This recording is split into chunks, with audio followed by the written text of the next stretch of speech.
Good morning. Today is Wednesday, January 13th, and I hope all of you have had a good week up to this point. To begin with, I'd like to summarize where we are today as far as our teaching and learning modalities. As you know, a week ago we started right after the holidays with kindergarten through 5th grade to be in person with their teachers, face-to-face, and that is going really well. Our grades 6 through 12 were put on a hybrid plan, which would be at times in the classroom with their teachers and at times remote online. And that also is going very well. I know that our high school and middle school administrators and our teachers are finding this approach to be successful. And I've heard positive feedback from parents and students as well that they like the hybrid plan for now. You know, there are advantages to the hybrid plan. For example, when we're face-to-face, if a student was a close contact with a person who might be positive as far as COVID virus, that close contact person was quarantined for 12 days. And at times we had a couple hundred students who were quarantined because they were close contact. And I know you as parents have experienced that with your son or daughter as well. And that's really frustrating, but that's what we have to do. Well, under the hybrid, if a student should not be a close contact, in other words, within 3 to 6 feet of a potential positive person. And we've had a couple students who were potentially positive this past several days, and there were no close contacts, and therefore there was no student who had to be quarantined who might potentially be a close contact person. So it's working in that respect. Instead of quarantining several hundred students, we're only quarantining those that are potentially positive, and that's only a couple students. And so the hybrid works when it comes to separating students in the classroom and keeping them from being 3 to 6 feet from potential contacts.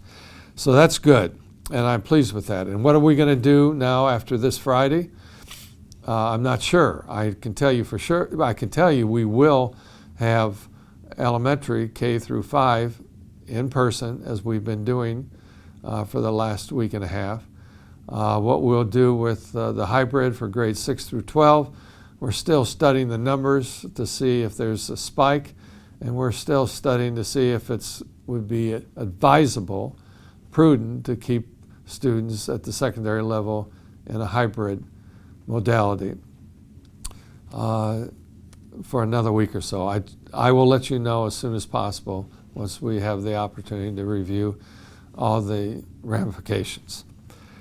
I'd like to also remind parents that we are now in a mold for parent-teacher conferences.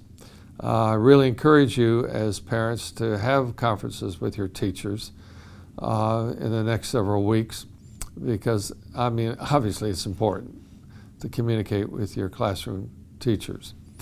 You'll be able to sign up for those either virtually or to have a phone conversation with your child's teacher. Of course, freshman centers already had their conferences, and that was yesterday, Tuesday. The high school, though, will be, that's grades 10 through 12, will be this Thursday, the 14th of January, from 4 until 7 in the evening. And you do need to have scheduled a meeting with your classroom teacher.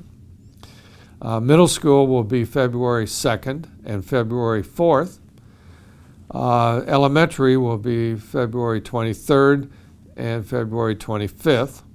Rockford virtual, K through 12, is following the same schedule as elementary and secondary.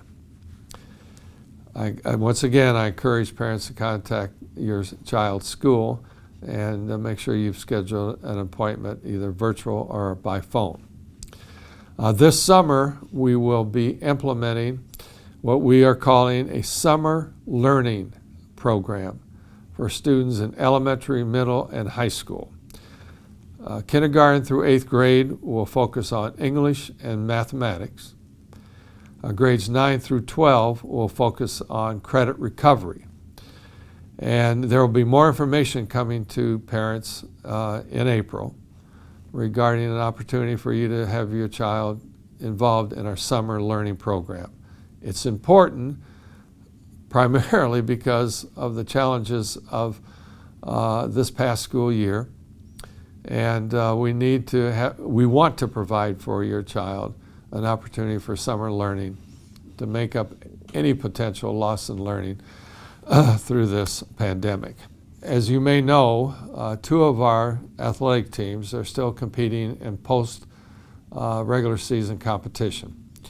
And that includes swim and dive for the girls. And while there will be no spectators, the competition will take place at Hudsonville High School. But you can watch the competition live streamed.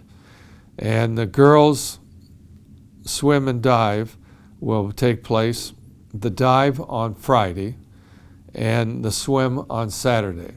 And you can contact our athletic department at Rockford High School and get more information on that. The Rockford High School football team will be competing against Davidson High School on Saturday at 1 o'clock at Carlson Munger Stadium. Now, I need to emphasize to you why we are only allowed 125 tickets for parents on both sides of the field, for visitors and for home, 125 each. High school athletics is regulated by the Michigan High School Athletics Association. They are the governing body. They are the ones that set the quotas. And we are required to follow those quotas. If we didn't, we would probably have to forfeit the game, and we're not going to do that, obviously, for our young student athletes who, in fact, have been preparing for this competition for quite some time. In fact, the whole football season or the whole swim and dive season. And so, therefore, we are following those regulations. And I'm sorry about that. I'd love to be able to fill the stadium, but this is not the way it's going to be. And I've had some concerns from people who have asked, well, what are those people standing on the sidelines? Who are they? Well, those people that are standing on the sidelines are, in fact, essential employees who need to be there. They are not taking one ticket from one parent. The 125 for the Rockford parents is based upon those people in the stands, not the essential workers who are on the field.